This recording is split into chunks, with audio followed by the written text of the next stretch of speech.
Yeah, but I'm not done talking.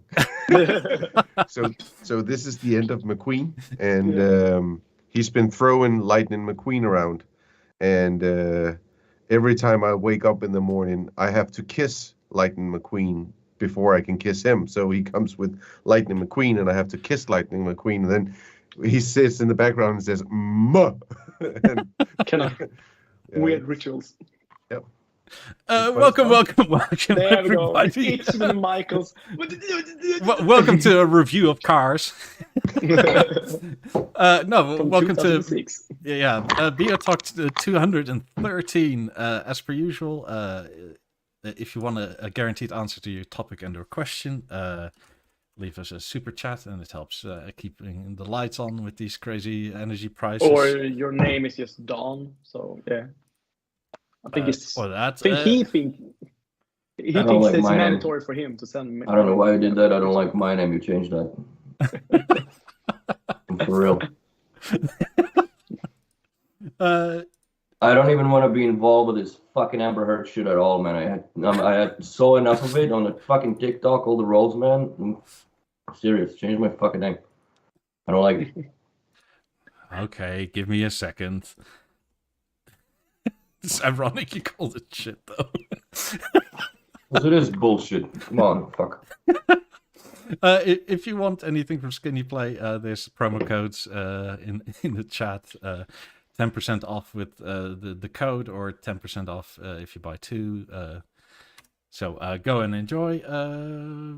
Please leave a like and subscribe. And yeah, I'll change Willie's name now. Also, by the way, join the Discord. Yeah. Am I Captain Jack because I won an argument over a woman, or is it just... You look like a pirate. That's mostly it. we could use 10 seconds of silence just to... A man actually won an argument over a woman, so... I respect that. Cost him $2 million, though. He has to print. He's going to get, 8 back? 9, I think. Yeah, well... Yeah, and she's worth 8, so... yeah. It's like a... I'm so tired of it, man. Like, it's such an irrelevant thing that there's so many more pressing issues in the world going on than this fucking nonsense. So why do we even talk about it? We didn't. Willie got all annoyed. Because I hate that shit, dude. Change my name, I'll log off. Yeah, it's gone. I don't want it.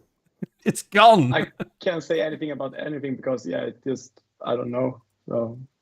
What was the name? Amber Sturd. Oh. So, anyways. Well, haven't we all had ex-girlfriends that shit the bed? Not literally. Hopefully not. It's just a B&O app. There's got to be something seriously wrong with your ass to do that, but I don't know. Whatever. I don't even want to talk about that nonsense. It's stupid. And it's over, too. I'd rather talk about how to get the gas prices down, because it's fucking ridiculous in here now. Oh, no. Gas prices. Came over here and you will see gas prices. Poor Henrik, he's now having a natural aspirated V8 in a family car, driving around all Denmark. Yeah, he can talk about gas prices. Yeah, it's like €2.49 here, something like that. Yeah, a liter. Yeah, it's three. It's about. It's a bit. It's almost €3 a liter here. Wow. But at least I only use 100 liters to drive 800 kilometers. So. It comes to the point that for Henrik to pay up a fuel tank, you have to kind of have a Beocentre to put it in the fuel, kind of to pay it. So yeah. I'm that guy at the gas station now, where when I'm done pumping, I take the hose and just do like this, just to get the last of it. Yeah. Oh my God, there's probably $3 in there. Yep. Yeah. This one, shit. Well, here especially. Yeah, thank you for the tip. Yeah, it's a good tip. Yeah, it's silly. But anyways, I put together the 28s yesterday. You popped your cherry. Popped my cherry in the 28s. They're nice. And exactly as I anticipated, and I even told the customer when he was calling, was setting this up, I said, listen, it's going to take probably about an hour to put these together, but reserve about 2 to 3 hours for getting this thing set up online and like with the software and all that nonsense. He's like, and I was right. Took me 2 fucking hours. One of them was just solidly just to pair the speakers together. It wouldn't do it. And it wouldn't do it off of his iPhone. It wouldn't do it off of Nick's phone. It would do it off of my Android S10. Power cycled 3 times, this, that, wouldn't. It paired them as separate rooms. Huh. And the guys that sold him the speakers from Vancouver, they got this, he's got an LG TV, so they gave him this WiSA dongle, right? Mm-hmm. So the speakers are on WiSA. So now, every time he wants to listen to music, you have to turn off the TV to shut down the WiSA module in order for it to. It is stupid, and you can't change this in the menu, in the software, in the menu, in the app. I just no. And if you listen to music on the 28's and you turn on the TV, the music stops. Yes, it cuts off and cuts in the. But WiSA. that's how WiSA is working. Yeah. But the biggest problem, in my opinion, is that if you go to a speaker group that your speakers is not a part of that speaker group, they will still be on, which I think is pretty stupid. Even when you have the eco modes turned on? I don't know. I don't use eco on anything. No, The neither do electric I. price is so high, I need to be up there. But the eco mode, apparently, I don't think it shuts down the WiSA. I think it just shuts down the PowerLink outputs. I think that if it's connected through VISA, it will always be connected through VISA. Mm-hmm. No matter. It was the same thing with the kind of the wireless pack that you could from PowerLink to VISA. I had my 12s with that kind of system, and they were always on. Yeah. Yeah, the eco mode has, from memory, no effect on WiSA. Just No, and the VISA connection. I do understand the technical part of it, why it does turn on, but it just sucks that when you don't want it to be a part of a speaker group, it still turns on. Because I mean, at night, I actually only listen to TV throughout the TV speakers, so I turn everything else off, but the stupid speakers are still on. Mm-hmm. Yeah, that was the only thing that I had not an issue with, but I have an issue with that it. But as long as the customer understands how that's supposed to work or what's the procedure to on and off the speakers and stuff, then it's fine as long as they know. But yeah, they sound wicked though. Yeah, and you're missing the opportunity to play music throughout your speakers and have your TV on at the same time. That's another thing. But I never been that kind of person that have the TV on and listen to music. I don't know why. I know a lot of people is working like that, but I've never done it. So that's never been an issue for me. No. I occasionally do that, and it's more if there's like, I don't know, some sport on that you don't really need to the announcements for, and you just turn on the music and you go, oh, okay, we're Like still good. tennis. You no longer can do that now with the new TVs. Like that was possible to do like AV command back on mastering stuff. Exactly. Not anymore. That died with BeoVision 11.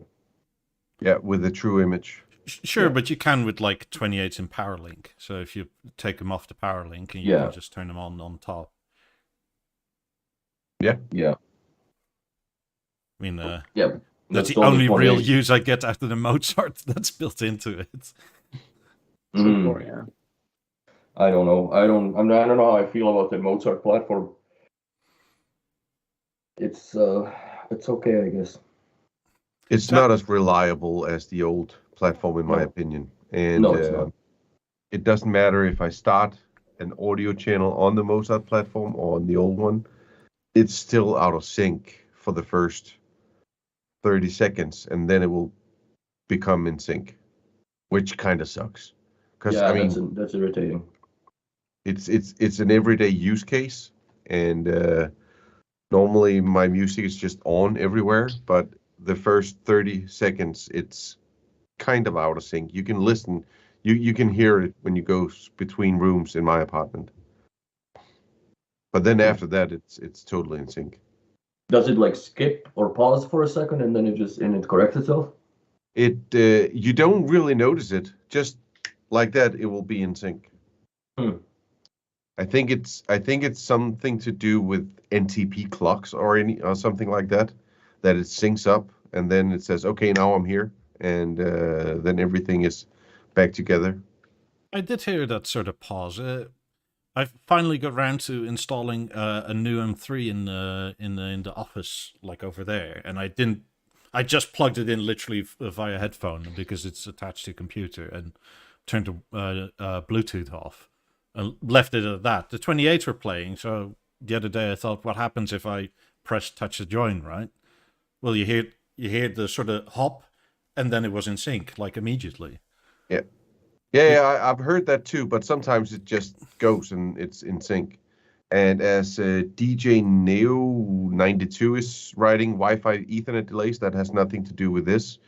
Because if you're on the old platform, you never had the issue. And if you're only on the new platform, you don't have the issue. So it's a issue between the two standards. That is what was the name of the old one? APC? ASE, I think. And then the new one is Mozart. So it's just, I think they are converting and transcoding the audio differently. So and I do believe that if you run a local time server, that could probably fix it. But I still think that it has something to do that the transcoding is different between the two platforms. But I'm not sure. Your guess could be as good as mine. Yeah, I don't think they give out that software under the hood to just check it out. I actually have a time code generator I could put up in my house, but I don't really want to. A lot of work for that. Yeah. 30 seconds. Although it's irritating that you know it and notice it every time, but still. Yeah. But I mean, I'm also running on the beta platform, so I can't really complain. So, I mean, if you're on the beta platform, you should be known to some kind of issues. So, I mean, you can't complain. And I haven't tried to take everything off the beta platform and see if it works. It probably will. So I'm not sure if it's only a beta issue or maybe that's the difference, because I took my 28's off the beta on purpose because I had similar issues to Willie, where the secondary speaker, the one over there, dropped, and as in like it didn't stereo pair anymore, and it wouldn't for the life of it come back online. So I factory reset it, which did nothing at all. Which is really fucking annoying. So how do you factory reset them? Is there a button somewhere? No, you can. I think it's in the app. Click factory. No, sorry. On top, the left and right. Was it 3 seconds? Is just a reboot, and I hold it for like 8 to 10 seconds. Is 10 seconds factory reset.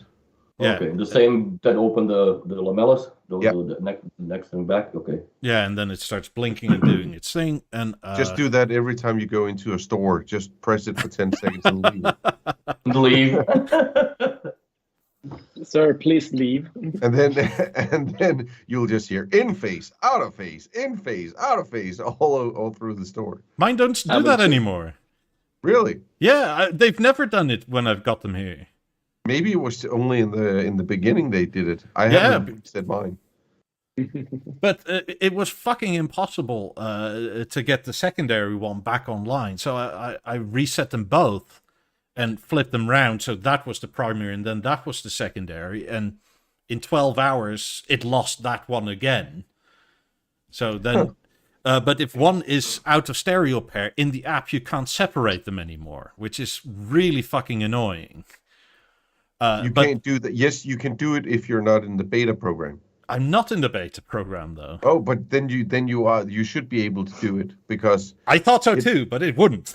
It was only in the beta program where you couldn't. You had the issue with when you stereo connected it, and and you want to take it off stereo connection and so on. Well, it was really, really fucking annoying because if you touch the top pad of that one when it said it wasn't online, it would still play, but only that one. But it said it was offline in the app. So you turn it off, I touch that one, and they both start playing. And it's like, what the fuck is going on? I don't get it. So I reboot them again, as in like factory reset them. And I go to the app and it says like your Wi-Fi. I hit go and it says installed. And all the settings are back from two factory resets ago. Wow, that's crazy. That's so weird. So I did it again because that was the issue. And then for like 2 days, I finally could set them up because the second to last time I factory reset them, I paired them. But then I couldn't run room compensation anymore because that would only go on the primary but not on the secondary, and it would just stop. So that was weird. So I then factory reset them both and set them up as individual speakers, run room compensation. Then they were okay for 2 days. I then joined them finally after 2 days, and they've been okay ever since. But I had to identically set them up. As in, same radio stations on all the My buttons, same audio presets under the preset numbers. It's fucking impossible. It took me like 5-6 hours to get them to pair again. Because it just wouldn't. And I have no real reason why, and they've been fine ever since. Software was the same. Yeah, it's to me right now, it's speaking of the Mozart platform or anything new that I've been doing with B&O, it's a real hit and miss with what issues you actually will come across, where I remember back in the yesteryears of Masterlink, there was really nothing that could lock up unless you get a Masterlink locked, and now you gotta go and unplug everything, including the Masterlink bus, and then wait up to a half an hour sometimes. Plug it all back in and it works. But like all this new shit, when I did the contour, there's limitations to how much the ARC talks to these Shaw boxes or cable boxes here. There's all these limitations, and like at first it wouldn't pair the TV to the fucking soundbar. It was such a pain in the ass. And I think it kind of sucks the fun of the install when, it's not more or less a patience of your skill and precision and being able to fucking put something on the wall accurately, but now it's an exercise in infinite patience with this. Speaking of precision, with installing the spine backbone, did you take out your water level to make sure, because you have some wiggle room in there? With no, I made it flush because there is a little wiggle room. No, they're perfectly. I make sure that they're done right. I mean, that job, that setup, because it's just set of speakers on WiSA and wireless network. I am certain that that's not the last time I had seen that guy. I'm certain of it. There's no way. Oh, Laura says, no way the 28's is going to... Laura says, I did get a set of 28's this Friday and cannot pair them with the power link cable in them. That's bizarre. I have no idea why. I mean, like I said, mine are fine again, and I have been now for like nearly 2 weeks, but it was such a pain in the ass to do. And it made no sense, because after a factory reset that it would remember settings from days gone by. But how did it come about? Just being from nowhere, or? Yeah, I don't know when it happened, because I rarely use them by themselves, right? And on PowerLink, they just keep on working, so that's fine. Yeah. But all of a sudden, I looked in the app, and it's like, why is that 128 below? Oh, it says offline. And then it's like, well, that's annoying. Yeah. So I then stupidly at like 11 p.m. at night decided, oh, this should take a few minutes, right? Like at 2 a.m. God damn it, I give up. Yeah, dude. And my girlfriend came out and was like, "Why are you doing the speaker tuning at night?" It's like, because it's asking me to. I don't want to. Yeah. She's sitting there with the. Yeah. Oh my god. But Yeah, even the weirdest part was that when they were stereo paired at points, the room compensation would just not go. Like it would go for one speaker, but not the other, and it would just give a fault. And I also had a few times where it went, but that one was like the real, and then the other one was like, What? yeah, it was really quiet. That sounds crazy. Yeah, I have no answers for you. I tried sending B&O the logs in the beta, but every time I did that, the app crashed. So I couldn't. So you have that line where you can write your complaints, right? and underneath it has a little thing where it can says, "Please send the logs," and you can click it or unclick it. Well, as soon as that was clicked, it just crashed. It's Hendrix one is. What do you think about the Halo from 1 to 10? No, you can't answer 1. No, you can't answer 2. No, you can't answer 3. Oh, you can answer 4, 5. Well.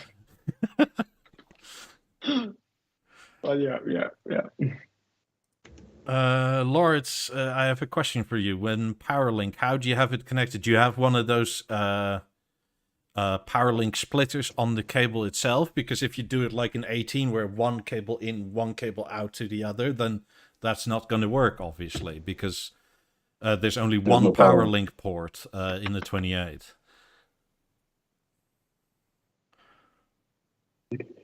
What are you doing, Eric?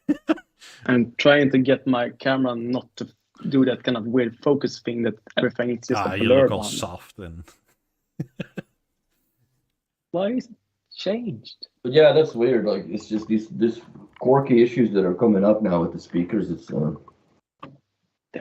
kind of just takes the smoothness out of the install and experience of it out. I mean, By the way, I'm sorry if I have to say the 28's is the first intelligent speaker that Bang & Olufsen has made that I've never had an issue with. Like almost none. Of course I've experienced that one of them didn't turn on, but then after a minute, bloop, bloop, it turns on. But it's very, very rare, and I don't experience it. When I had the 50's, I mean, I would go crazy. Worst speakers ever. They were so stupid. I mean, just the tweeters going up not in the same time, and I was just I couldn't handle that. My OCD just went crazy. But the 50's problem with the 50's are the reason this channel exists. So yeah. Yeah, I know. But I mean, the 28's, they're just been flawless. I mean, like your 90's, Willie. I had never had issues with the 90's. No, I've never had any issues with the 28's either. I had 28's were fine for the but initial months. Like nothing of note happened. It's just that like 2-3 weeks ago, I had this one issue which was fucking weird. Yeah, but I mean, of course issues can happen. And I mean, I will probably experience it too. I mean, I had my 28's for quite some time now. And never had any issues. Well, the only issue we had was before they even came out when we set it up here. They had some issues where you have to cheat it to say that you're the left speaker and you're the right speaker, but that was it. And then it changed when it was launched. Yeah, I remember. Yeah, I never had, like, I even ran before the software was available for tuning the 90's. I never had issue. My neighbors had issues, but I never had any issues with them. That's a whole nother thing. Yeah, that's right. And those issues came in writing a couple times. Those 10 hertz waves hit differently over there. It's nice to know that your speakers work in print from the neighbors. You know? That's right. Frame it. It's my testimonials if I ever sell them. Here you go. Indeed, so yeah. These are the hate mail letters from the Conde board. It's like a certificate for the speakers. Indeed, right. so yeah. It's like when you get a speeding ticket on a really shitty car and you almost want to take it, so when you sell this, you have a proof that it actually does go this fast. Yeah. So. Yeah, no, well, my 50s have been fine ever since they fixed it, really. Like, my issue was never the tweeter thing, it was the fucking ticking. Yeah, but I mean, it's just, the 50s was a pair of speakers that came out that has flaws for years. Yes. The 28's came out and no issue. They freaking worked from begin with, which is crazy compared Unheard to... of, yeah. For B&O, yeah, that's crazy. Yeah. I mean, for every other company, that's kind of normal, but for B&O, it's kind of like... oh, we did something that works? What? Would you like to buy some speakers that we're not sure will work? Yeah, and then when you come home with them, you complain and say it doesn't work. And yeah, we know about that problem. You just released it? Yeah, we know about that problem. We're working on it. You should be happy if we fix it within the warranty period. Okay, thank you. Yeah. Bend over. Yeah. God, they're awful sometimes. Yeah, but we still buy their shit. Yeah, because we're dumb. Yeah. But the clips came to a full as it should have been a year later from start. So yeah, it's pretty used to. Eclipse was an insult, and not as much of an insult as a Beovision 14. That was a fucking insult. Yeah. I couldn't sell that TV even if I wanted. You could sell it as deluxe, but you could sell it as a static sculpture. That's it. It's not a television you can watch. Why? Because it doesn't fucking pair to the Bluetooth on the remote, so you can't turn it on. That's why. And the software in it is utter garbage.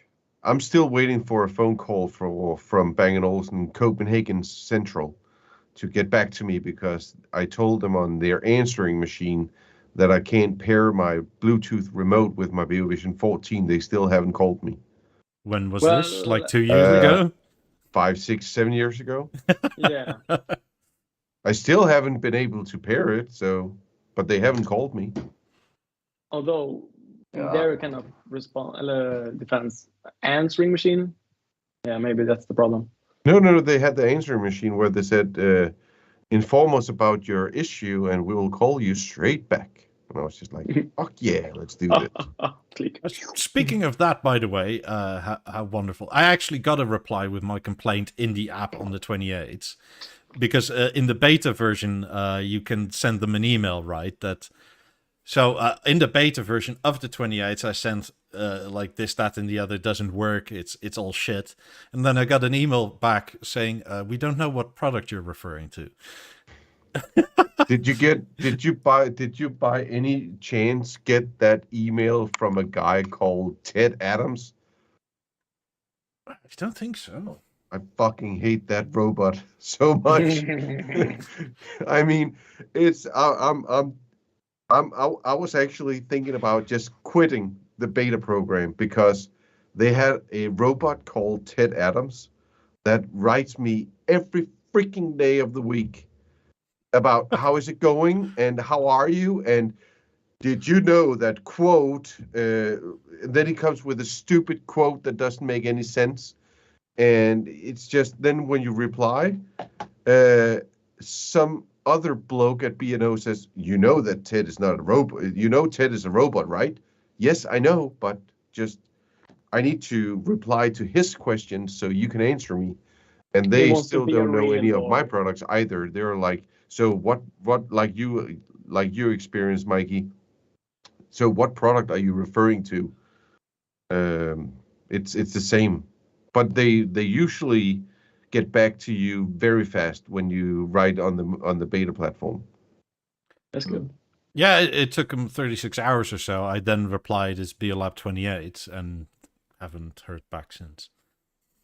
Crazy. That's a huge gap. You keep zooming in and out on that. It just irritates me looking at this silver frame. I don't like that new LG panel deal. It doesn't look good. I don't think it's so bad on the Eclipse, actually, having seen it in real life. I think it looked better. I mean, it obviously looks a bit larger than you would usually see Which LG screen is this? That's their new edition. The G2. G2. So did they make some kind of a frame? Yeah, that's the silver shit around it, right? But the C2 doesn't have it, right? Don't think so. The C2 has aluminium on the side of it too, but it's about half the thickness of this. Oh, okay.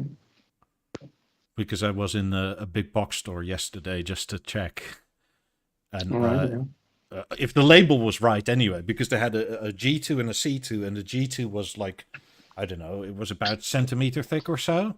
And the C2 was different on the back and about 5 millimeters wide aluminium. It was a bit You don't dark. like that, Willie? I don't like the silver around it, man. It just doesn't match the aluminium from the B&O. It doesn't. It's two different finishes. That's the problem that I have with it. Yeah, the LG on its own is nice. It's brushed, but it's not anodized. Vlad's got a good point. So how do you put that TV to a fucking brownstone or something? You're not, because they're not doing those anymore. It's black and alu. That's it? Yep. So no gold tone, no nothing? Not as far as I'm aware. I asked. Huh. I mean, you can with the harmony, but it's going to look funky. That's going to look stupid. Yes. Mm-hmm. So what should I buy in a few years? Philips? If there's no gold. Ambilight? Philips. But how does it look with the black frame with the aluminium? My dealer didn't have them, but it will stand out, as you can imagine. It may actually look better because the clash in similar colors isn't so bad. I mean, if it has a black thing around the TV, that wouldn't notice that much if you have gold or bronze or whatever. I mean, maybe you can go around with some permanent marker on it, like. Just use electrical tape. Oh fuck! And then not cut it on the edges so all that dust sticks nicely in the corners everywhere. We have seen worse on this channel, so I mean, the kind of was it the Beovision 9 that Willie showed us? Yeah. Oh yeah, that's the pinnacle of hackery. Straight up. That was one of the craziest thing I've ever seen. So same here, brother. Same here. it kind of hurt my eyes when I saw it last time. It almost didn't make sense when you're looking at it. That's for sure. No, it's something that's yeah. It's one of my tech expertise. But Michael, what do you think about the harmony then? Because you said that the Eclipse one was kind of nice one time. So the Vlad, sorry to answer Vlad. So the LG TVs have optional black or silver frame. No, LG just has silver, no options. B&O does the sound center in black or silver. So then I have to get to understand that as well, because then I misunderstood something like that. Does that mean that I can't get an LG TV with a black frame? No. You can get a black sound center, but I've been to the shops. I've looked at all the new panels, and they all have, if they have aluminium on the side, which is the C and G range, then it's always silver. Wow. Then you just need a marker or something. Yes. Yeah, I misunderstood that too. Yeah, I thought it was the frame that was also that sucks. Black or aluminium. Yeah. Then it really sucks. Yeah. You can't sell a gold tone or brass tone or whatever tone with a silver. Correct, but I think on the Eclipse the black sound center with the aluminium could look okay, because it, like I just said, the difference is between the two colors is enormous, so it's more of a contrast than comparison. But you can't do it with brass or gold. No, but they also don't make those anymore, I don't think, for this version of Eclipse. I think they now only do aluminium and black. But what about harmony? But it's just a matter of time, isn't it? Yeah. Okay. Apparently you can get the 77ZX in black, which is the 8K screen. Yeah, for what, $7,000 million and shit? Yes. By the way, this is the no. Harmony in 83, but Do you have a front picture of it? yeah, in a second. But what you can already sort of see in real life, this is really strange because it sort of really borders the bottom of the screen where with the C9, CX or GX even, it's sort of black and it's sort of gradual to the aluminium. Yeah. I mean, the 83-inch is a very nice TV, though. The proportions are still spot on. But you do get a much larger screen. But yeah, you'll face the same issues, really, here if you have any other color. Why didn't you peel that tape off? It's not my TV. Exactly. Just go and take half of it and just leave.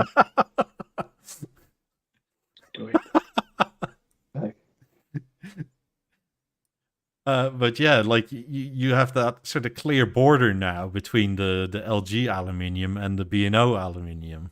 Whereas I kind of like that, I have to say, because it gives you some kind of reference of what's the TV, what's the sound center, but I don't like the color.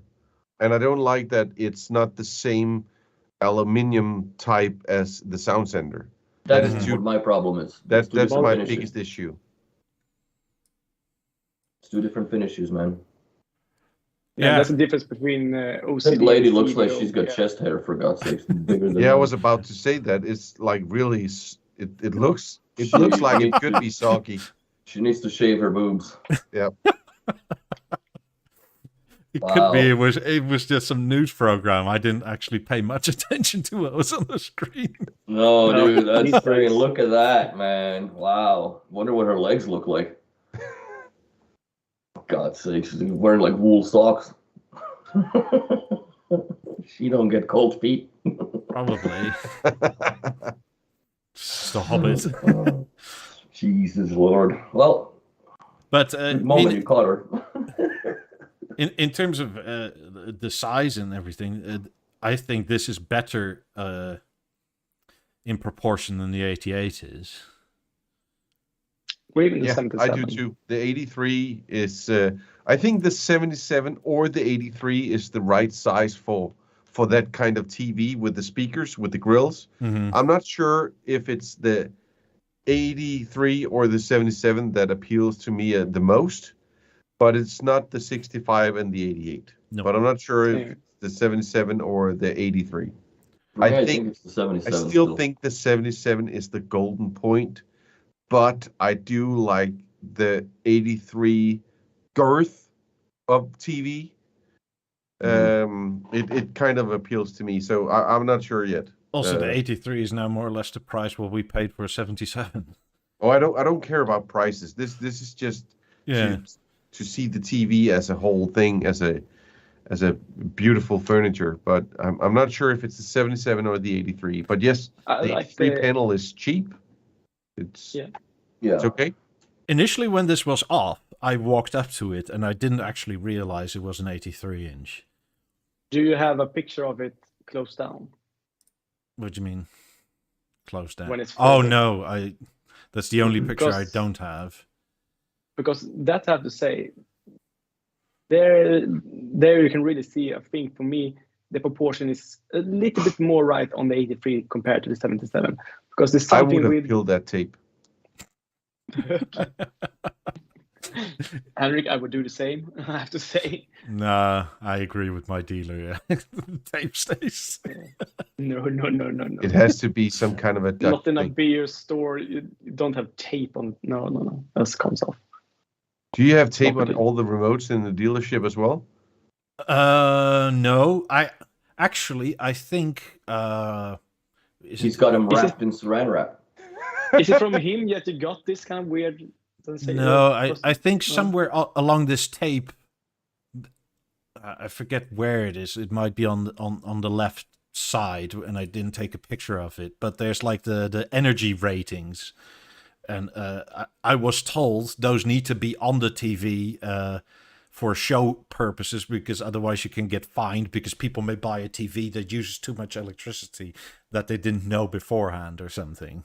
Really? Yeah. Huh. It's really stupid. That is fucking stupid. That's almost sound like America. Yeah, well, It rules almost for sounds like everything. California, yeah. That's something I can see happening in California for sure. But yeah, I thought this, yeah. I mean, the side view is not brilliant with this fantastic B&O aluminium and then the sort of matte It LG. would never work at my house where I actually, entering the room, seeing the TV from the back. So No, I see it from the side. So no, it wouldn't work here as well. I mean, and there's a couch on the opposite end of the wall, and just I sat there for a bit, but like that border at the bottom in real life, I like it a lot less. And it's on the Eclipse. What I mean is nicer is that speaker cover covers this, so it makes it much more of a whole unit than versus where this it's really two separate things. Mm. I mean, it's yeah. Maybe much... wait another generation and then they will take the goofy ass frame off, right? Like it's just the design. But Henrik, phase. What generation did you? Because you were not happy about the generation you got from factory and kind of sought after the old generation of TVs. I have the C1. C1, yeah. So that actually worked without, or is it that one that has all the kind of commercials? Stuff? Have you set it to Poland yet? No. What will happen? Because apparently in Poland they forbid that. So if you set your region to Poland, LG goes, it's illegal in this district. So they take all the fucking ads away. Oh, interesting. Because I mean, they don't do anything by IP address. So if there's a Dolby app for the LG, right, and the Dolby app is only available in the UK in like Europe. So if you set it like, hey, I'm in the UK, it's like, different app store here. You can download it now. You can then later turn your store back to Dutch, and you get to keep the app, and it still works. Interesting. I mean, if you search for that app here, it's just not there. It's really strange. Yeah, but cool. I mean, it works. But yeah, the 83-inch Harmony, nice TV. It's just LG. I don't know why they did this. Well, because they don't give a shit about B&O, and quite honestly, that TV looks nice on its own. Yeah. Right, with the aluminum frame. Sure. But if you introduce a point of reference with the materials that are made from the purest aluminum money can buy, then yeah, it's gonna look shitty. That's just it. This was what I was kind of afraid of in the beginning when Beocentre did this kind of collaboration with LG. That, in the end, it's kind of, you can buy another TV and replace it, but then they just change something with the TV that it doesn't work or doesn't fit or doesn't match. And now we have come to the point that it doesn't match. It actually looks like Samsung's TV from 6 years ago or 5 years ago. The TVs that they had this dock that you connect the TV to, and it had that silver frame as well. It looks like the same. I think it's 7 years ago. Could very well be. Isn't that really their competition in the end? And yeah, I mean, they'll probably at some point try and invent a way for OLED to be on 24/7 and call it the LG picture or something instead of the frame. Yeah. That's why I don't understand people that, like, I had one of my clients, we want to get that Samsung frame TV. I'm like, what the fuck for? In the bedroom too. I'm like, so what? Well, because when you turn it off, it's a picture. But this picture always light in the stupid. Like, why do you fucking light in why there. do you want to light the screen or a picture? I like the looks of them. Yeah, that's just what people are retarded. They don't understand that it's not a fucking picture. It's not like, an actual, like, when you turn it off and it just turns to a fucking canvas. What are you, high? Like, that's not how it works. Maybe they're used to night lights and they're really old. Might be, yeah. No, they're not old. That's the problem. They're No, but still Canada, so they might be high. It's a possibility. Well, they legalized fentanyl and shit now in BC, so Well, then they're really high. Which is just as bad as what I'm looking at right now. Talking with about awful-ass high green people. speakers. Somebody's been smoking something. Well, it's This London, is just so all kinds of irritating awful. That's what this is. It's all kinds of irritating awful. This is first of all to Berluti, fuck. Yeah, but first of all, kind of two things here. Show them the logo of Harrods, that these are the speakers located in Harrods listening room or the showroom. And there are engraved, here you can see it, Harrods. So I don't think these will sell to customers. These are just meant to display at Harrods as they're kind of showcasing. Are they? They're numbered. This one is number 3. So how many did they make of this? Well, 44, I guess. Be or yeah, 44 stores? No. I don't know, but no, I don't. Some customers, of course, some always want to buy this, but I think, and this is just my guess, that it'll mostly is for the store. Why would you buy a pair of speakers saying engraved the name of the store? Yeah, exactly. Isn't the same reason why people would buy clothing with Supreme on it? If you love the brand, if the brand you love is Harrods. Yeah, but I think there's still a difference between Harrods and Supreme. Yeah, Harrods is more expensive. But Harrods sells a lot of different shit, right? Yeah, they do. But it's like the kind of magazine in Denmark. The customers at Harrods, as these stores and the other ones, are wealthy, so for them to kind of showcase this off, that's one thing, but still. But it's nice to see that those new speakers also have the scratches that you get when you buy a pair of new speakers in Denmark. Mm-hmm. So it's special. It's not specially made only in Denmark that you get scratches on your 50s when they arrived. They do that in Harrods as well. I see on number 3. That's cool. Can't really see it. Wait, you can't see the scratches? I can't zoom in anymore, but... Can you also showcase the Harrods logo? See why there are kind of... The Harrods, isn't that this green? I don't think that's scratches, man. I think that's more that's the diamond polishing, and it's just the light shining off it differently because it's swirled. This is terrible. So that lights up, I guess, then too, right? Yes. Or customers have been, I think the top of the 50s are ever so lightly brushed and then polished, and it's... A lot of people are bitching about how the 50s looks on top.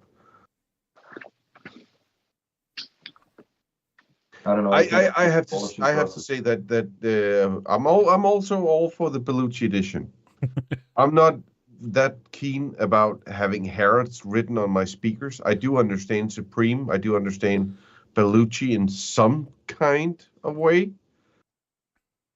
But I have to say that I know that, Willie, you're gonna separate my skull from my body now. But I do like the color scheme. I like the green and the gold thing. Yeah, I like it too. It's talking to my Rolex heart. I understand that. That's the only thing that it reminded me. It reminded me of the Rolex watch case. Yeah, the green is just very British, But I mean, you have to have the right living room for these kind of speakers. But I mean, it wouldn't go with the aluminium and green.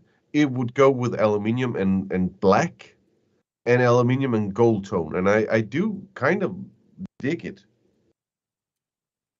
If you have, I'm not like terrible. Yes, let's put that in the cart and check out.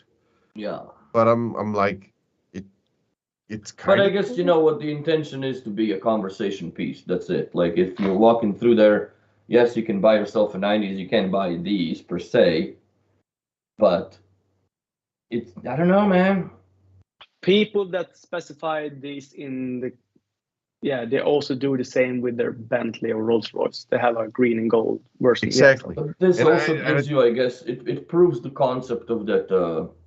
What's the custom department they got going on? You know what I mean? The bespoke, that you can do whatever the fuck you actually really want, and as far as just think about having your British racing green Bentley in the garage and these on the side. I mean, yeah, I think I would really like. It'd be a waste of speaker because I don't hang out in the garage. To have it in kind of the Persian, but they will hang in blue in ceiling. Yeah, I don't know. Speaking of that, this is the old Harmony, by the way. You can tell that there's not that stupid aluminium strip. And now you can immediately see that that border is much more gradual than hard stop, nothing, start. It's better that way. Yes. I don't like that they did a Harrods logo within that B&O logo. Well, here at the store, this kind of showroom, I completely understand it because they're kind of such a special store that they really are. But still, yeah, I don't think it's just a promotional write-off for them. Yeah, it's a big. I don't like that. It's not my color at all. Like I'm not gonna be as irritated. I mean, guys, an IKEA version of this at every IKEA store. I bet you in blue and yellow. Screaming blue and yellow. Screaming yellow. The small kind of aluminum frame. See, this doesn't irritate me as much as the Berluti, because Berluti was just fucking stupid as far as how much money they were asking for that stupid leather. This shit is whatever, because you can't buy it. Like, it's not something somebody will buy it. Yeah. Probably the manager of the department, but or the owner of Harrods in 2 years, once it's all written off in taxes, just takes it home for like $5,000. Yeah. And I bet you the people that own Harrods are proud to own Harrods. But in my case, I really like the 90s more than the 50s here, because the 50s, the 90s really look good in that. The 50s looks amazing. It looks good. I'm with Eric here. I'm with Eric. The 50s looks damn amazing. What's happening? The 90s is okay. It's not that crazy, but the 50s, damn. I'm all for it. Next time Henrik and I will always talk about Bowers and Wilkins. If we can get an IKEA logo on top and it says shitbolla underneath, then it would be amazing. Yeah. I don't know. I'm with Mikey on this. I'm not a fan. I don't like it. I don't like the color scheme. I don't like this color on any of the 50s, quite honestly. It's not for me. I don't like the color. It makes it worse when it's with the green. It's some green wood right there. It's vegan, man. Vegan wood. It's compressed grass. That's why Willie is just infused. Yeah, it's compressed seaweed. Fuck. Compressed seaweed. That's going to be hilarious if it's actually compressed grass or something. I like it. I don't like it. I'm sure if you like it this much, you can send a pair over to Prestige and he'll just paint it green for you. The color scheme, it's amazing. But I can't tell if you're just fucking around or not anymore. Just think about Just think about the man who orders this, or the woman who orders this. Think about those massive balls that person have when they say, "I want green wood," and it's gonna be amazing. I love it. I love every part of it. I'm pretty sure, though, the bespoke department is something else, as in they make you samples, and if you request it, they'll send them over so you can check them out in real life, especially for something as bespoke as this. I think it's amazing. This and the Parisian blue colors that the 90s had looked amazing. Yeah, especially that I have to say, I would ditch the green 90s for the Parisian blue with the gold tone. That is just with mahogany, or was it the smoked oak underneath? I mean, that's the best 90s I've ever seen. It's Crazy. Yeah. I like my white ones. Question from Mike, by the way. Curious, how does the group hook up their Beosound 9000s to their 28s, 50s, or 90s? How would any Bluetooth dongle. The what? Bluetooth dongle. You're gonna need two of them, one to send and one to receive then. I think Willie, you had probably the best way with the coaxial. Yeah, I had the coax going directly into the 90s from the 9000. That's not a possibility with 28s, though. No, the only problem that I had with it that every now and then when the network link or NLML converter would hang up or something and I would have to power cycle it. It was all in the one power brick. And when I would unplug it and plug it back in, the 9000 does this like a self-check sequence when it, fires up for like that brief, quick second. But it also fires up the SPDIF, which then turns on the speakers for how long. Is that a common issue with the NLML converter that you need to reboot it? I've done it maybe twice in 6 years that I've lived there, so it wasn't something. I fucked around more with when I was using it with the shape. That's when I had to reboot it more when I put the core in. The stability kind of went out the window, but it worked. The only problem, and I've said it before as an observation, I guess, if you ever plug in an amplifier from the shape into the core, you will never be able to use your Beo4 remote with the IR on the core again. I don't know why. It takes the light and control commands, but will not turn on the CD. You can use Beo Remote 1.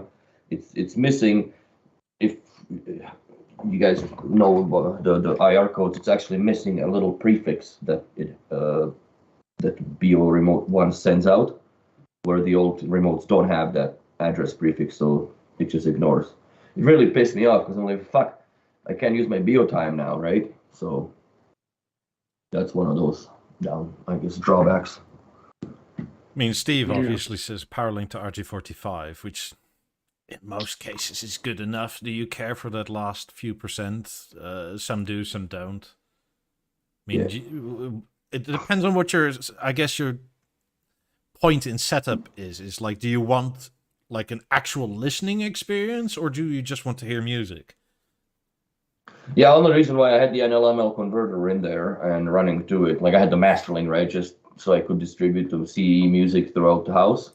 That happened once when I finished setting it up just to see how it works. Cool, fucking never used it again. But, it's just knowing that you have that option. But I used the NLML converter in my bedroom to run the shape predominantly and be a freaking IR receiver for the Beo time. So that was the only reason why I went with that. But if wherever I'm going to end up in Florida, I'm most likely going to hook up the 90s again the same way. I'm going to run a coax into the ass end of them, and that's it. NLML converter, definitely. It's actually it's unbelievable how much degradation in quality goes from if I'm listening to it through the SPDIF on the 90s or through the MLNL converter through the Avant like I used to have, which would go, now you're going through a whole bunch of DACs for no apparent reason, because you're going from the DAC in 9000, which that one is, you got to understand, it's built in 1996. Then it goes to a DAC in the NLML converter. Then it goes to a DAC in the TV. And then it goes to a DAC in the fucking speaker. So it goes through 4 different sieves before you get to the noodles. And that's why I don't, and it's so, it almost sounds like 256 kilobytes or a 320 kilobyte MP3, which essentially that's the transfer or the encoding anyways. But yeah, that's, the NLML converter is good for small speakers and stuff, but if you're getting into the big game, like let's say 28s and up that are accurate speakers, I'd highly recommend just running a PowerLink directly off of a 9000 into the old speakers. Yeah, it to me anyway, I would say define for yourself if you want to do any of this with decide what the role is of it. Like if you just want to listen to a CD, or if you want to listen to a CD and sit there and like, then you may want that extra of the whole way. That's digital. when you go digital. Yeah. But if you just want to listen to a CD while, I don't know, you either sit, talk, have coffee, I don't know, vacuum or whatever the fuck, then PowerLink is good enough. Yes. Also, if you don't have the SPDIF, of course, then just buy a converter, SPDIF to optical. Sounds Heavenly has one. Loss. Yeah, there is no loss in quality then, because it's just basically converting zeros from electrical to a light signal or optical. So, yeah, round it into the ass end of the 28s and Bob's your uncle. Or Bluetooth. Harold. Wasn't it Harold Bluetooth or something? I don't know. Because Bluetooth is named after an old Danish king. Yeah, Danish king. Yeah. But was it Harold or was it Harald? Yep. Harald? Okay. Harald. That was actually going to be Hamilton's name, but I wanted Hamilton to be named Harald, but she didn't like it. You have to go all day. It's too much. Hamilton is cooler because here in Sweden, at least, there's a kind of spy character called. Yeah, that's Hamilton, true. Our kind of James Bond edition. Yeah, Harald here is kind of old name. Yeah, but Harald here is just if you bully that kid in the schoolyard, you're gonna pick up your broken tooth with broken hands as well. Yeah, so I like that thing. Yeah, Michael here. So yeah. Just give him an axe. Every and then day that in our hand chat becomes is called Michael. Yeah. somebody else's. Yeah. 28s. Edward asks, hello, about the 28s. Is there any problem if they're placed over a wooden shelf, solid wood, or maybe 10 centimeters from the ground floor? If you mean if they sit on a shelf, I wouldn't personally do that, because they probably rattle the shelf unless the shelf is like anchored into the wall. But I mean, if you can stand on it, it's probably fine. But you also need the surface for the woofer. Yeah. At the bottom. If you only put them on a shelf, they wouldn't reproduce as much bass as they would if you put them on the floor. Yeah, you kind of need a contact surface around. Yeah. You're probably also going to go crazy with the micro vibrations if anything else sits on that shelf. Yep. Don't do it. Because if they're going at a nice pace, like you can feel it in your feet if you're wearing just socks or bare feet. Like or your wheelchair, yeah. But not if you wear shoes or sandals. Top tip. Well, you can turn them up higher, and then you'll feel it. No, I would never put them on a shelf. Oh, I would never wear sandals. I saw one setup. Was it on your channel, Mikey, that somebody had it on a pedestal in his living room, like 50's or something? I would have remembered that. It wasn't us. No, it was 8,000s. Was it 8,000? I think 8,000. Yeah. 8,000s on a pedestal are fine because nothing points down. Yeah, that doesn't matter. Yeah, but I've seen people kind of elevate their kind of TV kind of floor up a little bit to have their 9s or 20s come up a little bit. So I do understand the 9s to get them up in height. Yeah, they're too small. Because they're 20 is the same way, but yeah. But again, the 28s are downward firing if you have them in this orientation. Yes. Yeah. I mean, it's the same that you wouldn't put like 5s on something because I would rather wall mount them than put them on a small plate. Yes. Yeah. Because 28s and 18s are not meant to be. I mean, their kind of height is as they are on floors down. They don't need to go up even higher because they're already at good ear level. So to keep them up even higher, I don't see the point. Especially when you see wall-mounted 18s from the ground, like 50 or centimeters or even higher sometimes. They have to be very weird in real life. Mm. that's often, in American setups with, massive TV that's always this high up or something. I never get it. I mean, personally, I don't think the 28s look bad on the wall. It's quite a different look, and you have to like it. But weird that Beano doesn't really have great pictures of that. No, but some. But for me, I think that I said it before. I have ordered the 28s. I just paused that kind of thought a little bit, but I will do rid of the 20s and the 18s. So I will do 4 28s all around. And at the moment, the 18s are wall mounted, so might be replacing that wall mount. Wait, is your 18 that was dying still alive? Yeah, they're alive. There's nothing falling down now. Yeah, but wasn't there one there that was dying or doing weird things, or did you fix that? It did weird things, but it was something with the cables. So more cable issues. Yeah, that dude was so bad. Yeah, I talked to my dealer again about his weird dealer, because the 5s are now acting weird because of his bad installment back there. So call him up, and he's like, but we made a deal. We never made a deal. The deal was that your was so faulty that another person had to come and fix it for you, especially for Bang & Olufsen, because Bang & Olufsen was like, dude, we can't have this on our conscience because it's a bad reflection of our work that you have to fix it. So somehow we will fix it again, the 5s at least, but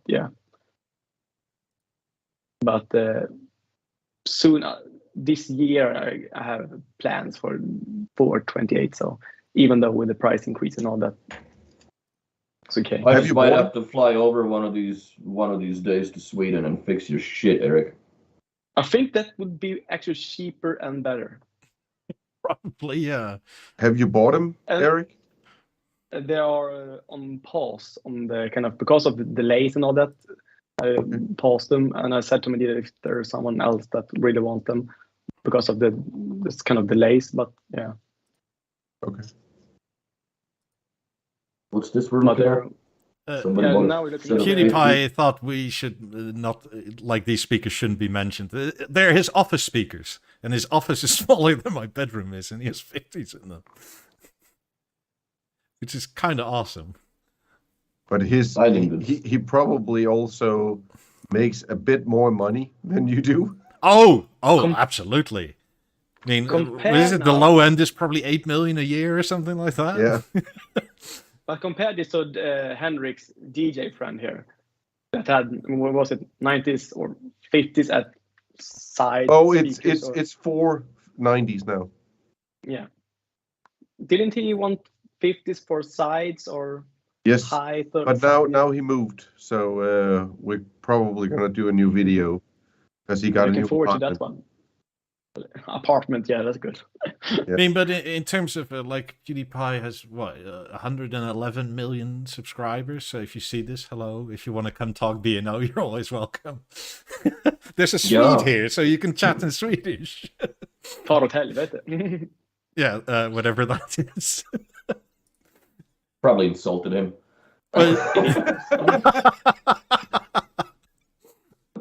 Indeed, I was. It's like, I sense the tone here, yeah. But I mean, shouldn't B&O just? He moved to Japan now, and I've seen some of the Japanese shops, and they look fucking amazing. They should just invite him over if he's vlogging anyway. Like, even if they do or don't, like, he's either a good customer, and if he vlogs, like the amount of exposure that is. If they want to sell portals, like, let's say 1% of his subscribers actually go to the B&O website. Do you think the website could handle that amount of traffic? That's like a million people in a day. But the problem is that what I think they should do, especially in that market with the portals and stuff, because PewDiePie is a gamer, right? Yes. So what they should do he should do a stream where he had a promo code with the PewDiePie, get 15% off the portals for the next 24 hours or so. And it would break B&O's back end. Yes. Like I think so a lot. too, yeah. But they would sell so many. But I don't think they can actually deliver that many. I don't understand the layout of this. Like, why would you have each speaker in each corner and then desk facing to one of them? They literally moved in like a week before he made this. I'm not sure it's like fully set up and fully done and orientated.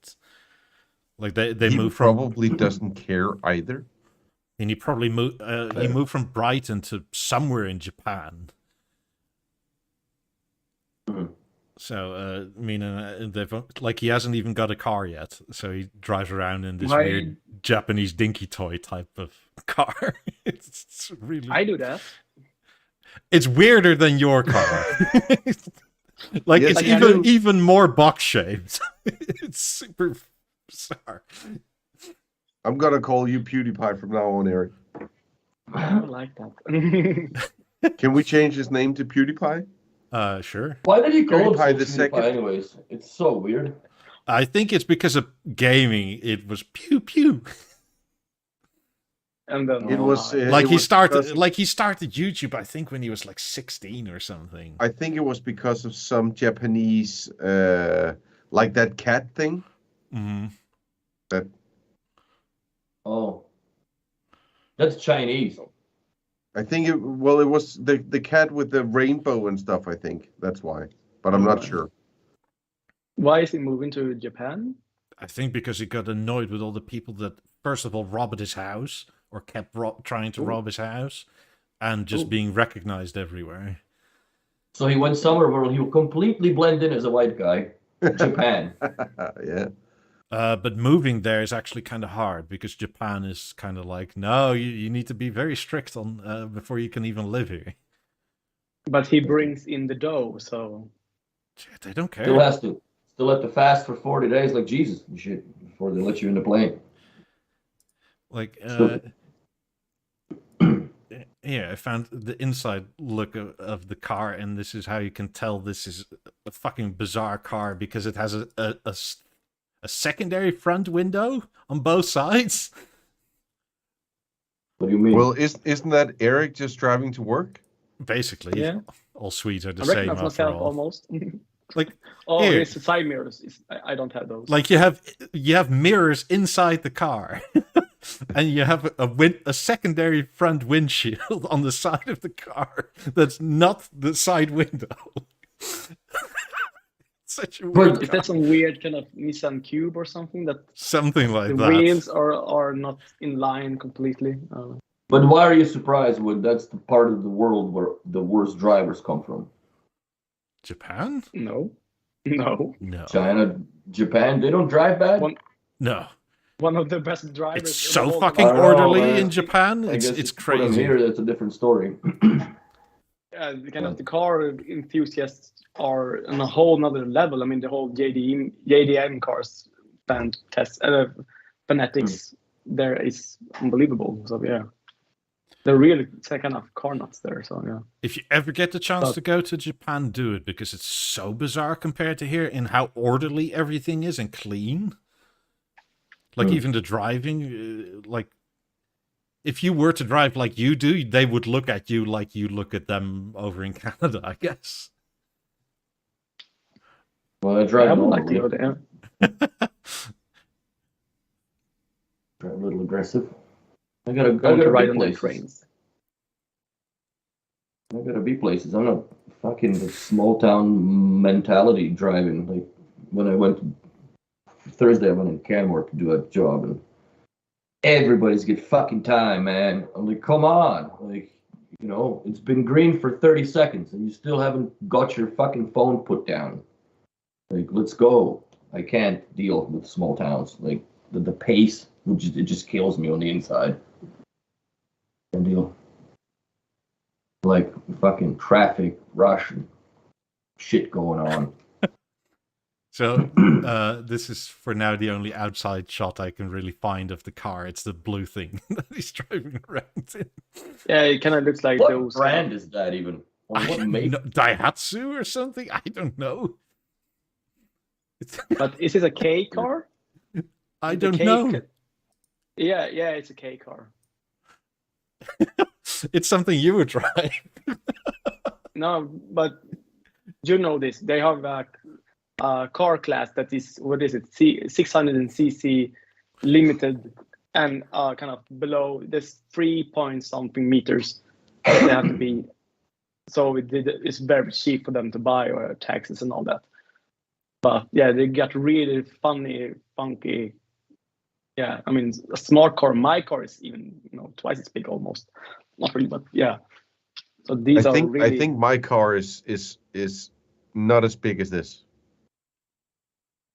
No, I think on the inside, your car classes. No, I think your car classes as a K car, but you have a too big of an engine. You have a 650cc or something.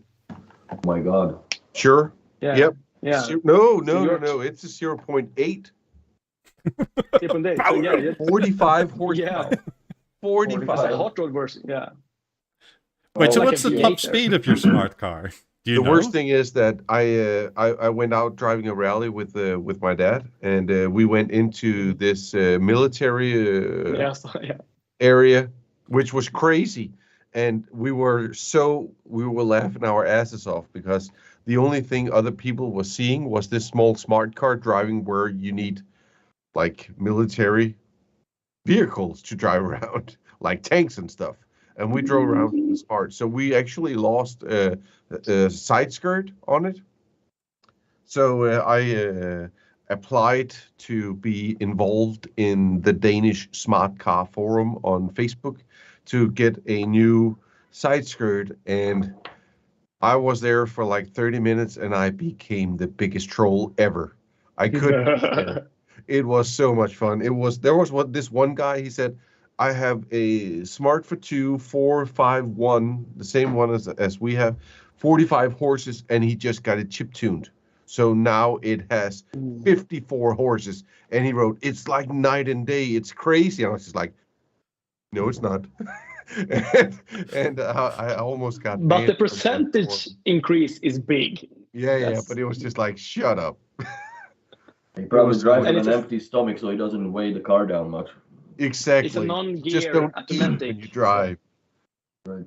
Yeah, but you have a CVT transmission, right? So you don't have any gears. It's just a band of. No. It goes and it changes gear, and it's like a rubber band of a gear. It's like. Yeah. So that's a CVT.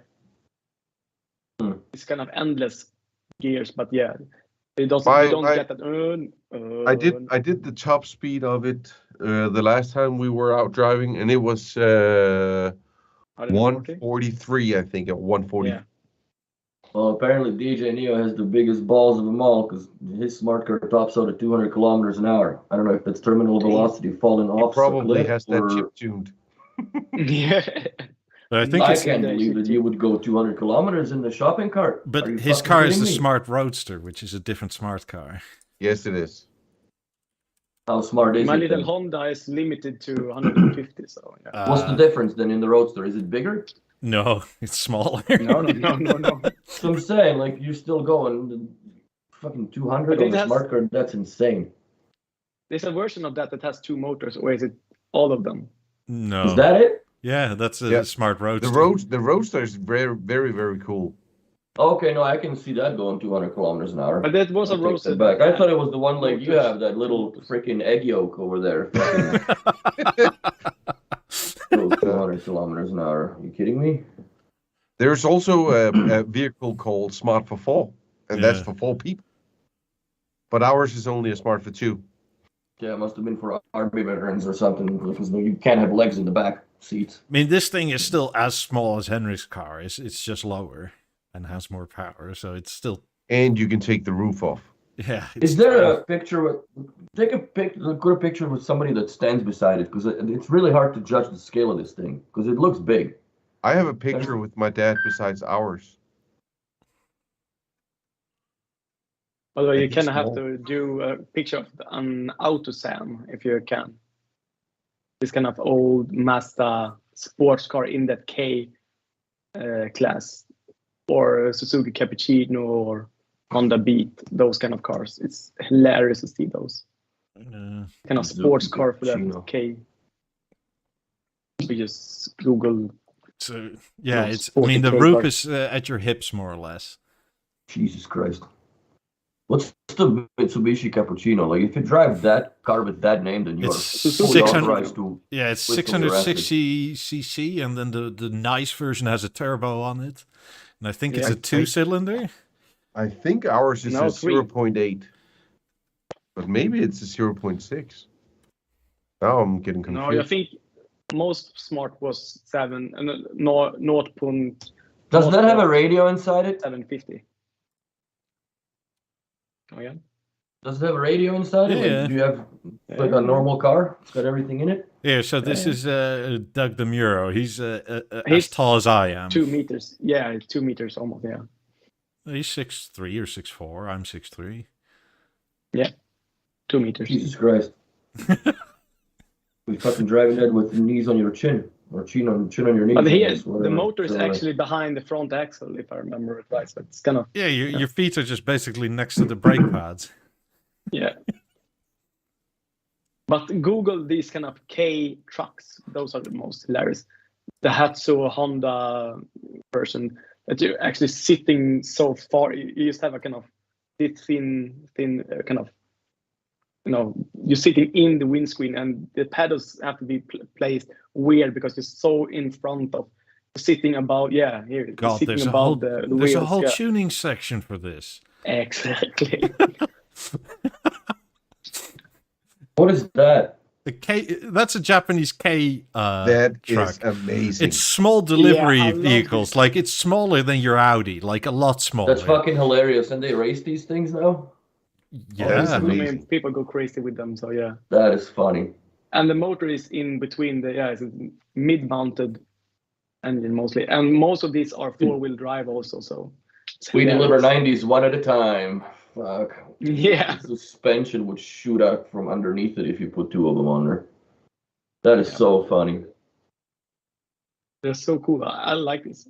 It's so cool. This is weird.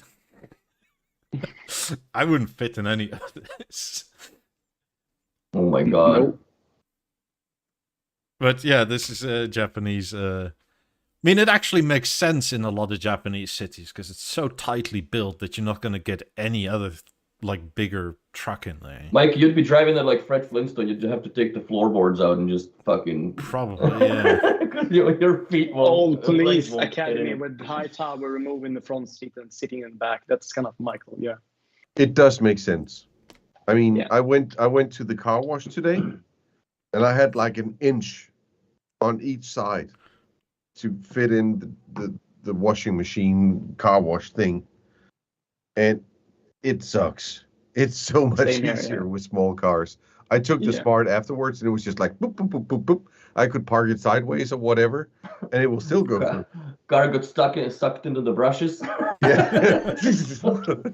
See ya. The same with the Honda. The Honda doesn't even have side mirrors, so it's just so very sleek. So it just whoop. And also the turning radius on the car is just hilarious. In city, it's just hilarious. It's crazy. And also because it has electric drive, so the instant torque is just zooms away. It's fun. So, Mikey, what And are you it's going to do rear-wheel with the drive. Beocentre 2 you bought? Sorry? Without. What are you going to do with the Beocentre 2 you bought? Oh, use it for CDs and radio. Apparently, this one is upgraded to DAB+, so it does all the digital radio. But you Which, don't have DAB anymore in Europe, is there? Or that's all, or is it all that there is now? Oh, DAB no longer, but this one is upgraded to DAB+, which apparently, Okay. according to my dealer, is really quite rare. Because It works. DAB Plus works fine. yeah, I mean Nice. it works so well that I have a bunch of British channels on this thing, as in BBC Radio here. Yeah. Interesting. So it's actually I mean, yeah, I never had one, and How is it connected? right now just to the RCA of the 50's. Okay. So it's a power link to RCA. The person who I got it from basically kept it immaculate, but to give it to me, he decided the quickest way was to cut the fucking cable out the wall. Oh, fuck. So that feels bad, bro, because that is a really hard cable to get. Yeah, so he was smart enough to label them all on, like he cut the sheeting off and then label all the individual wires and then cut it. So I said, yeah, this is a pain in the ass because I'm not sure this will be fixed. And now I can't even check if it works or not. So I took a bit of a gamble. By the way, I have to compliment you on the covers for the 50's. Looks amazing. Oh, yes. Yeah, they're very nice. But so I called my dealer and I said, I'm sure you can fix this, right? You can fix anything, right? And he's like, most things. How do you feel about soldering a wire back together? He's like, oh, okay. So he did it for me. Oh, poor man. I remember that thing actually came with it. It had a little junction box, junction splicing box when you had to cut this cable, because it's, how many was there? 30 lines? Something like 27, I think, yeah.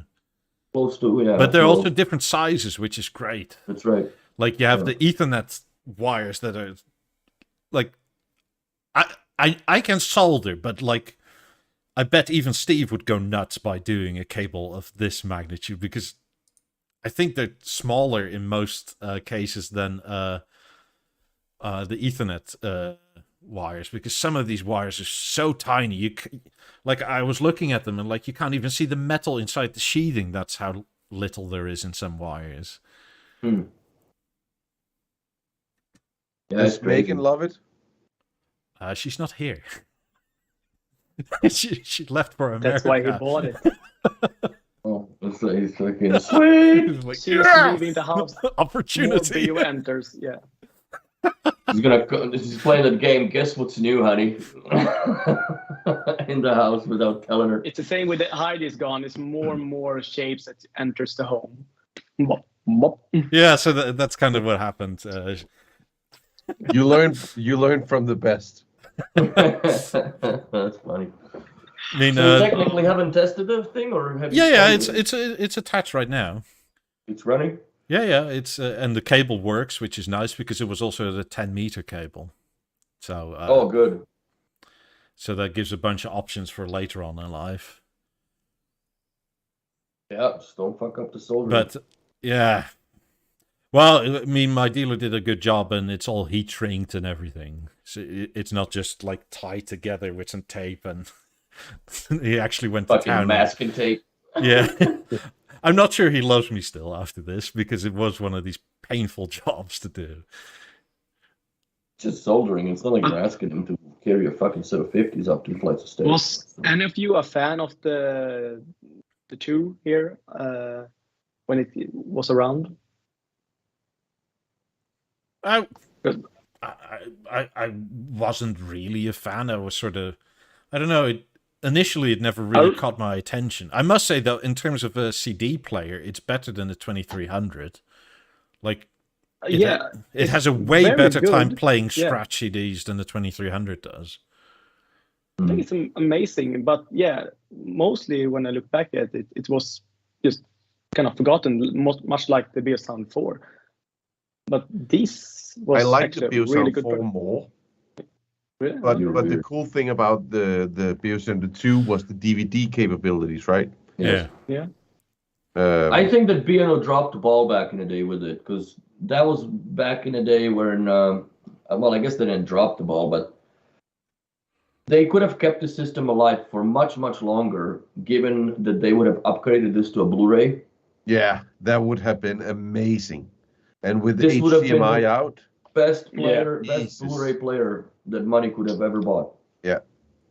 They did upgrade the Beosound, the Beovision 7 with a Blu-ray. So they, at the time, could have just done the same here. Mikey, your living room looks like a B&O hoarder. I know, because it is. I'm not denying that. That's totally the case. It's a beautiful system. I mean, as long as you don't have to step over stuff, it's fine. That's my house. Yeah.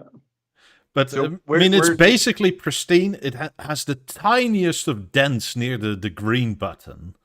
But in most light conditions, you don't see it. But weirdly, the floor stand and everything is totally scratch-free. Like, nobody's vacuumed into it or any of the sort. So did you ever go for the 9000, like behind the harmony? So when the harmony is off, you can see the 9000, and when you turn on the harmony, it will go away? I thought of that at one point or another, but I never actually went through with that. Never went full retard? No. Okay. Well, not with this. From my recollection, you were too afraid of it, damaging or something in between if something happened. But yeah, not just that. Also, this wall is like 1970s concrete, and it's a pain in the ass to drill into because my 1.5 kilowatt drill will not make a dent in this. It'll go in for like 5 mil and then stop.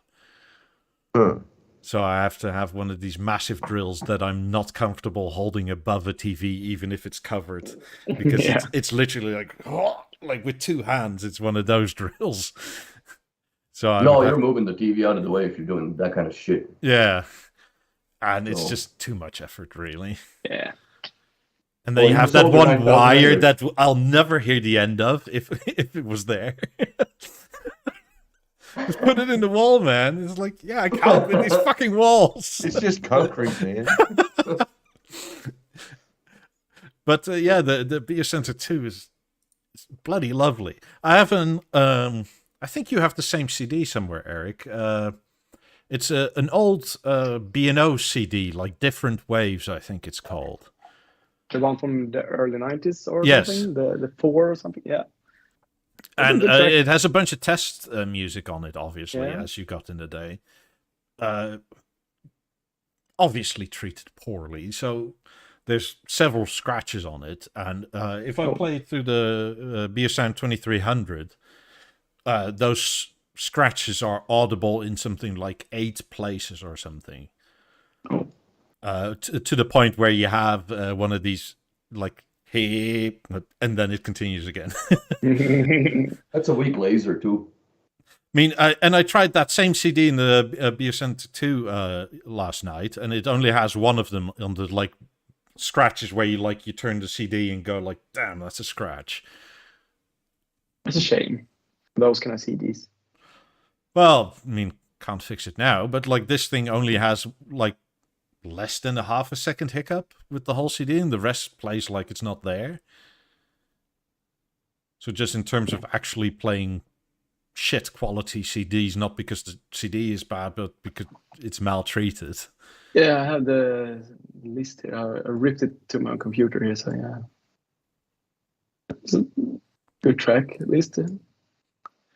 Can't remember which one that was really good. Yeah, Beocentre 2, man, is freaking elegant as hell, dude. I like that. Steve Ray Vaughan is on, so that's good. Yeah, that's on there too. Fuck Stevie. That's the reason why I got a record player. You're so happy. Oh, shit. Yeah, but I always, I don't know, that's maybe because I was such a fanboy in these kind of showrooms, just dreaming away. I really like these old demo CDs, especially for the 9000 that have that pop rock, those kind of 6 CDs in different colors that was just amazing. Yeah, I really want them, but yeah, they used to back in the day issue out CDs for the 9000, right? Like they would get the collection of music or whatnot. Yeah, and it was so much of that era. I think that the pop one was just 12 or 14 tracks, and it was purple. Now the rock that was kind of yellow or orange, or classical was kind of green, and just looked so good, especially when it was. Yeah, if anybody has a fresh version of this CD, this is the one. Like it's truly, you can tell by the close of the time where it's like this sort of weird lycra shiny shit. If anybody has a new version or a decent version of that CD, let me know. That's the album cover for it. I think I have. Well, if you don't play it anymore, happy to take it from you. It's a 1991 CD, Different Waves. Jesus Christ almighty, that's fucking 30 years ago. 31 years ago now. Yeah, I know. For me, it's just still 20 years ago, but yeah. Wow. But it was pretty cool that they did this. All hi-fi brands did these kind of things. No. And Yes, I don't understand why it is so difficult today to do a playlist. They should just have like somebody to do a playlist. This is the best kind of music we would think that you should play this month, or for every third month they should change the playlist with the 20 new numbers. That they sounds tried it already. their own system. They post that shit on Instagram. Like you can go to. They did it. Yeah. Yeah, but that's no. Or Jeff Martin did it also. He kind of he did some a tracks, very good job, but he doesn't update it very often. No, but still, kind of the end of it is to play the music that you like. So I know. I don't think they want to. It would just be very cool that if they did something that this is the 20 tracks for the next 3 months.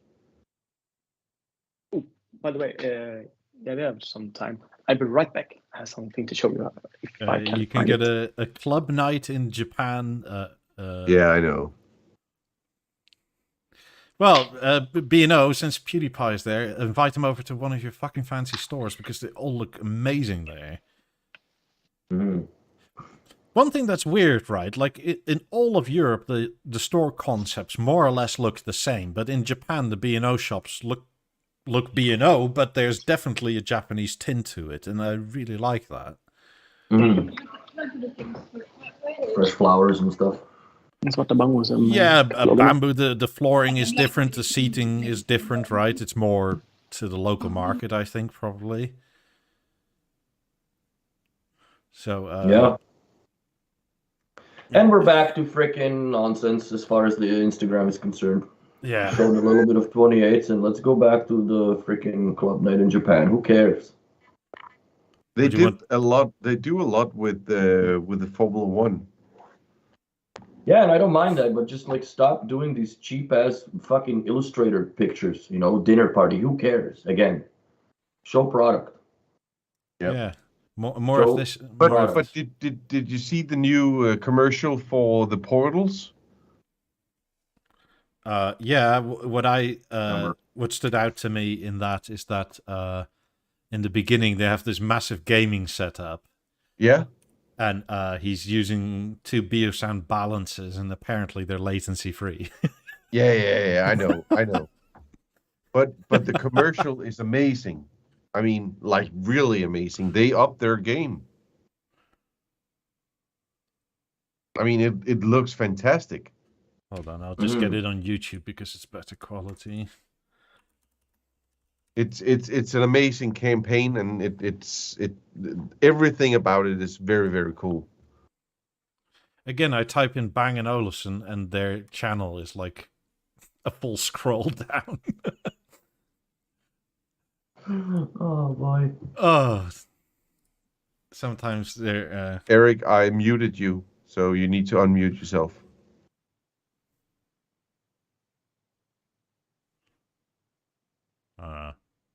Hang on.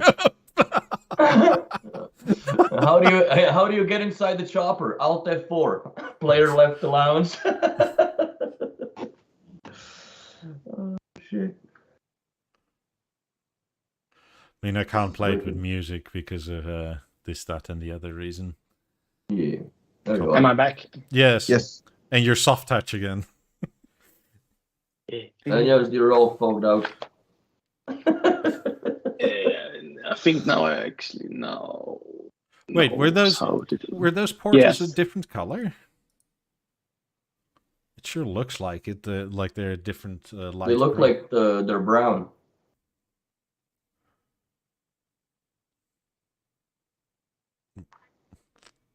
No, they're just rendered. Yeah, that's maybe that's not a real hand. You're good now, Eric. Well, I can't see myself. Why this kind of phone? Why? What the hell is? I just have a menu here and I can't shut it down. Ah, there we go. Knock it out. A huge Skype logo on a freaking panel. Ah. Oh, yes. Well, old what you call it? Sales magazines. Yeah, because back in the day, when you got these kind of magazines, you got recommended artists or CDs, that playlist, that Yes. and all this. Yeah, so Beo did this very frequently before that, or even picture settings and various things. So that was very, very cool, and then also to see people's real kind of collection in homes. That was my favorite thing. Now you have Instagram, but that's the reason why I started Instagram. Do they still make those magazines? I used to get them every so often, but no, I think now it seems like only around Christmas time that they make one, and it's like, have you thought about giving your loved one 90s? And it's like, really? Yeah. Yeah, they had. That's how I discovered Goldfrapp, was from the B&O's magazine. Same here. Yeah, same here. I've become a huge fan of her, but yeah. Exactly. Who? Because it was Goldfrapp. an English artist. She was weird kind of pop, cool music. Their music sounds really good on the B&O speakers, actually. Really good. I think it was the Fives or something. The 5s that they had. Oh yes. Look away, Henrik. Look away. I hate those speakers. And I hate you.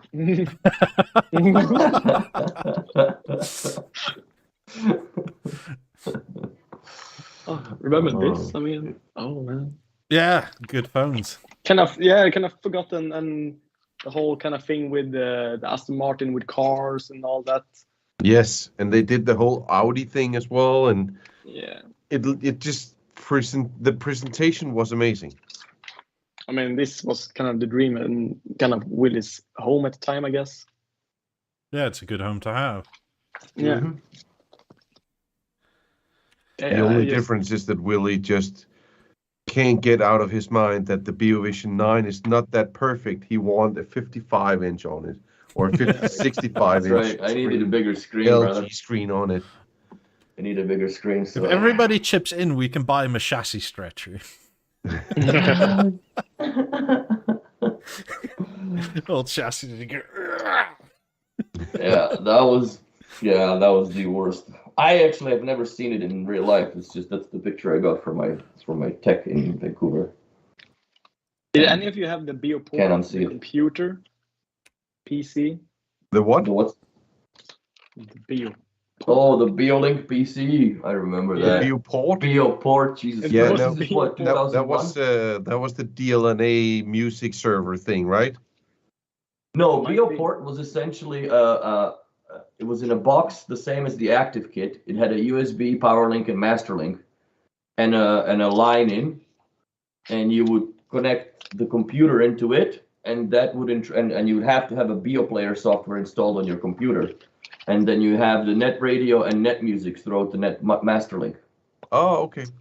That's how that used to work. And then they came up with the BeoMedia, which was a freaking abomination. Yeah. Again, we should blame you because you bought those god-awful gold 4000s, and now they started making gold speakers again. Because they made this. I mean, they made gold edition bangles since forever. And those not new. The gold 4000s, because we had them on display in the shop, were the oldest manufacturing date on them, because they had to get them from the very beginning when the gold was introduced. We've never sold them. I had to reskin them to silver before we sold them. Nobody would buy gold here. But I mean, I think it's somewhere here that they made it. Yeah, those were the good old days, man. I remember the BeoPlayer. I remember especially those kind of MP3s and all that. Yeah. The Great Recession in 2008, when there was so fucking dead in the office. But I never lost a job, so I kept showing up. I didn't start this. I corrected all of my music and MP3s from album art to properly display on the Beo player and the Beo Sound 5 and shit. It took fucking It weeks. has taken ages.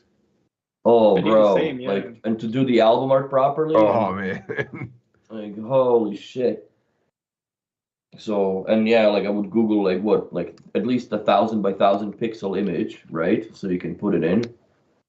And then I discovered it, or they enabled it in Windows Player that you could just drop that image and it would automatically copy it into each song. So they would all show up. But yeah, going through like 200 gigs of music in lossless was a long and tedious process. So I have a question, Mikey. Yes, go for it. With all your stupid purchases and stuff, Yes. why haven't you gone away with either the BeoSound 5 or the BeoSound 5 Encore? Because it's one of... Don't you like it? I really do. Yeah. But it's one of these things where it's at that point of tech where it's almost too techy to last very long and not new enough that it will last very long naturally. Okay. I mean, the Beocentre 2 is sort of the last thing that's analog enough that it's in the analog era. Yeah. But the BeoSound 5 has the internet radio. Yeah, but if it's just for radio, the Beocentre 2 does it too with DAB. Sure. So it's... BeoSound 5 looks amazing. So how do you have music on your computer? Yeah, on the computer down here. And how do you listen to that? Well, since that's all lossless, that is either through the NUC or Plex. Okay, but it could be through a BeoSound 5. If it's in Windows Media Audio file, then no, it'll transcode to a 360 MP3. Yeah, but it's lossless, right? What, Windows Media Audio file? No, the files on Mikey's server. Yeah. I'm just saying if it's a Windows Media Audio format, which is what the CD ripper will natively rip other than MP3. If it's FLAC or WAV, it's not in Windows Media format. And it won't play on the BeoSound 5 then. It only plays Windows Media Player files? And MP3s. Fuck. Okay. Mm-hmm. It's too old. I the reason why I'm asking is that you can get that for a bargain right now. Yes. And I was thinking about getting a few of them because I could probably do some commands to control lights and control, like, do a surface board on them. So you control shading, lighting, music in each room. But I could put a Raspberry Pi on each one of them, but I don't want to go full retard on that project. So, but to make them a control panel? Yeah. We did. When did we look at this? There wasn't a thread on the old forum when it was still up. It probably isn't anymore. Where somebody had a touch panel sort of glued an Essence remote on an iPad, which gives you basically the same look, and that's more functional than those are at this point. And he made like a stand for it that it was like tilted and. Yeah. I mean, it's a bargain right now. And BeoSound 5 plays FLAC and OGG files? That's the first time I've heard of that, because when I've played around with it, I'm going to drop a FLAC file on my BeoMaster 5 and see if that works. If I can pull it up. Yeah, but I can't remember in the store that I had tried it out and it worked. I'm just trying to get somebody to persuade me to buy one. That's about it. I really like them, but they're at that inflection point of tech where it's sort of like, It's not an iPad. Yeah, so you want to scroll on the screen, but it won't. And it's not a Beo Remote 1. So if you get a working one, you're probably already at the off have to, if you wanted to have like any sort of modern speed, you probably have to take the hard drive out, clone it to an SSD, and you're probably better off at buying some DDR2 8 gigabytes instead of the 4 that's basically standard in it. Sure. That's a walk in the park. I'm not sure how prevalent DDR2 is anymore. That's neither here nor there, but you need to clone it right and you need to check that the SSD, because I think some of the crucial ones work straight out of the box, but some of the Samsung ones don't. But again, it's not neither here nor there. It's like tinkering, and it's kind of fun, but it's one of these things where instead of like you drop it down and you leave it as is, you kind of have to bring it a bit more into this era. Yeah, but I was just thinking if I know that I could get it to work, and then I get bored with it, and then I'll try to do some crazy stuff with it. Like putting a Raspberry Pi on it with my own skin and stuff and make it control my whole house. Wait, wasn't there somebody that did something? Does it turn off by itself? The screen? I think so, yeah. I never looked at it. I think there's a proximity sensor in there somewhere. For what? For the screen. On? The Beocentre 5. No, there is not. Oh. So how does it turn on, Willie? What, the screen? Yeah. You roll the top wheel a little bit, okay. or with the lever, you start selecting modes. That's how it triggers up. Okay. There's a screen off button behind it, which also is a standby button, right? But it does not. But it stays on for like, what is it? 15, 20 or seconds or something, or more? What, the screen once it's on? Yeah. It's on all the time. If I listen to a radio in my kitchen now through a 3500, the screen on the Beosound 5 shows up or turns on to show you what station is playing. And the metadata actually shows up on the Beocentre 2, which is also tied in on the master link to tell you what tracks is playing. Kind of cool. It is cool because Beosound 5 doesn't show you what's playing other than like radio wise. It doesn't show you tracks. Have you checked the prices, Mikey, on that? Not recently. I have like a few months ago. Fucking, there's a unicorn. I bet you that it's probably cheaper than the Beocentre 2. Because back in the day, the 5 was more expensive than 9,000. And the 9,000 now is kind of, people want the CD. Nobody wants the Beosound 5. Exactly. I don't understand why. Like, we have it here. I use it. So Willie, if I should get a Beosound 5, my system. Yeah. So should I get the Encore or just the Beosound 5? I don't have the Encore. Stay away from the Encore. Yeah, never get the Encore, dude. That thing is a fucking piece of shit. Oh, okay. Why? Yeah, it is source dependent or server dependent. You can't store music on it. The benefit is it does have a line-in jack and 2 USBs, one in the back of it, and wasn't that the cheaper version of the 5? Yeah. Yeah, the Encore was basically like the Encore didn't have master link either. It doesn't have anything. It's a network dependent product. But I shouldn't use the master link, I guess. Beocentre 5 is actually more expensive, not by a lot, but like 100 or 200 euro or so. The top end is about 750 euro. The Beocentre 2s are anywhere between 200 and 400. I think I could get a Beosound 5 here in Copenhagen for approximately 400 euros. And that's I would jump on it just for the fuck of it. That's the Beosound Master, not the Encore. Yeah. Beomaster is fun. I don't know. I have it here because there's no other means to put a network radio into that's the why mastering it intrigued me, because I would connect it to my shape or something, or put it in the hallway or whatever. Put it to my Celestials or something. Yeah, it's just there was few pain in the ass factors with that system. It was limited to at the most 9 meters cable, so it made the hiding of the Beomaster 5 a little bit difficult. Sure. And then they came out because people bitched, and more or less it just doesn't make sense. Like for homes that B&O deals with, you'll never have less than fucking 9 meters between the open concept where you put the product and somewhere to hide this goofy ass box. So then they came out with a Balun that was $700 US fucking dollars, and you could extend the Beosound 5 head unit from the Beomaster up to 150 meters using Cat 7 cables. And I've done a system with those as well.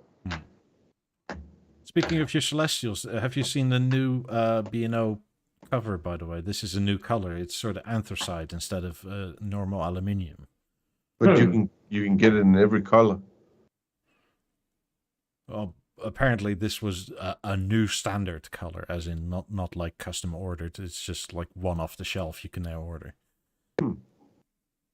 I like it. And it's anthracite. It's just a really nice color. It's just in case you're interested. Sure. It's I mean, I walked into my dealer and it was on the wall there, and I was like, "Hey, is that new?" And he's like, "Yeah, new color." Besides it being in a new location, also a new color. Do you have more? Those grills are outrageously expensive, by the way. No, just this picture. It's one. Where it is, the lighting isn't great. This is the best picture I snapped. I guess I could have ripped it off the wall and taken pictures outside. Like, goodbye. It's fine now. How much is it? I don't know. I didn't ask.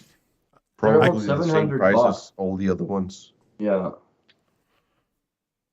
Yeah, they're a little. I don't know. The Celestials are a little too rich for my blood. Yeah. Plus, I have nowhere to put them. Then it starts to pile up, right? Because you got to get the amplifiers, so on and so forth. Yeah, but Henrik has that drop-down ceiling where you can stuff everything in. With that, what is it? That sort of weavy pattern. Yeah, the Danish fiberboard, I call it. It was everywhere when I was in Denmark. I mean, I really love my Celestials, and I'm thinking about if I should do those ceiling all over the apartment and get some more, because it's so easy. It's so versatile. It just works. Do you have that drop-down ceiling in your living room? No. We have like 3.54 meters to the ceiling. Because if you had it, then you could like have ceiling speakers or whatever, or height speakers. Really easy. Yeah, I know. Yeah, but we have a tall ceiling because it's an old apartment in Copenhagen, and we were thinking about just lowering them by 15 centimeters or 17 centimeters, and then get Celestials everywhere.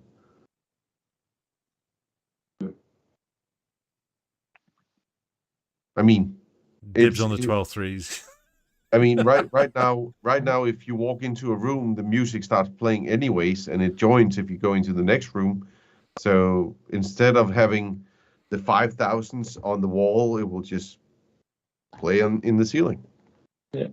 Yeah, for ambient music, that's more. Yeah, it would make sense.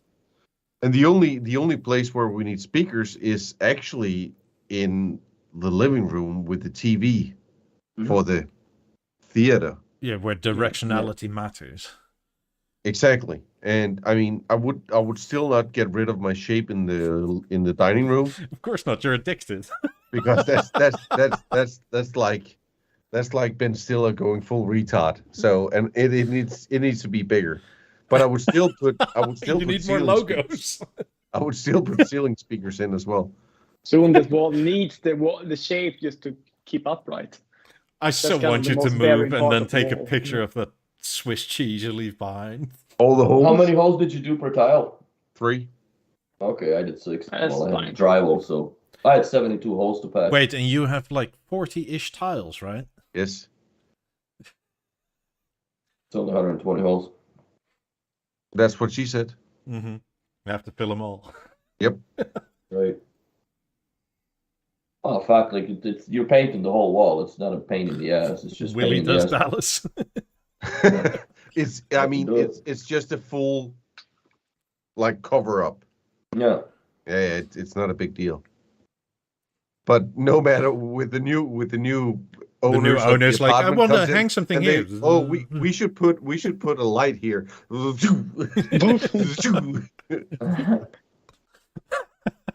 gonna be amazing. Yeah. Oh god. Anyway, I'm gonna call it for tonight. Willie, are we on for tomorrow? Oh, yeah. We should be. I don't Okie think... dokie. Well, in that case... I gotta drive up in the morning, but I'll be back by then. I gotta go and pull some security footage off of a camera for his client. And, Wait, something got stolen or something got broken, or...? Not on their house, but there's been some hooliganism going on. She lives... Here's what... It's crazy to me. This lady lives in... No, it's a very nice neighborhood, but it's very close to downtown, and it's very close to the river. And where you have a river, there's a lot of homeless, right? Because it's just bridges and the infrastructure provides for them. She never fucking locks her door, dude. Ever. I go into the house, just open the door. Hey, how are you? I could have been a motherfucker with a shotgun, bro. Not anymore. That's all illegal now. A fucking BB gun, so she couldn't tell the difference. Right? But you know what I'm saying? Lock your fucking door. She never locks her car. That was another thing that her car would get emptied out at least once or twice a week. Yeah. So I put on a Lutron occupancy sensor in the fucking glove box that is linked to her light lamp and the entire bedroom. So like as soon as the glove box opened, it triggers the fucking lights in her room, right? To wake her up to see what the fuck. They stole the fucking occupancy sensor too. What's this? Like fuck. Oh, man. Like, you need to start locking your door, woman. Like, I can't help you. Like, I don't know how much more tech I can put in here. Like, I don't know, you know, like, fucking set up a flamethrower in your vehicle. There's no other way. And you still won't lock it, you still burn your fucking car down. Unbelievable, like dude. Someone coming into your house and steals the alarm. Yeah. Yeah. Hilarious. Yeah. It was fucking ironic, but yeah, dude, like, I'm like, come on, dude. Yeah, she slept right through it.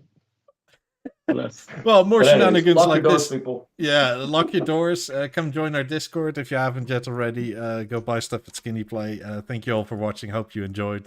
Leave a like and subscribe. And also Henrik's channel and Eric's channel are down below in the subscription or in the description. And we'll see you tomorrow on Twitch and for channel members. Bye, everybody. Bye. Dispatch.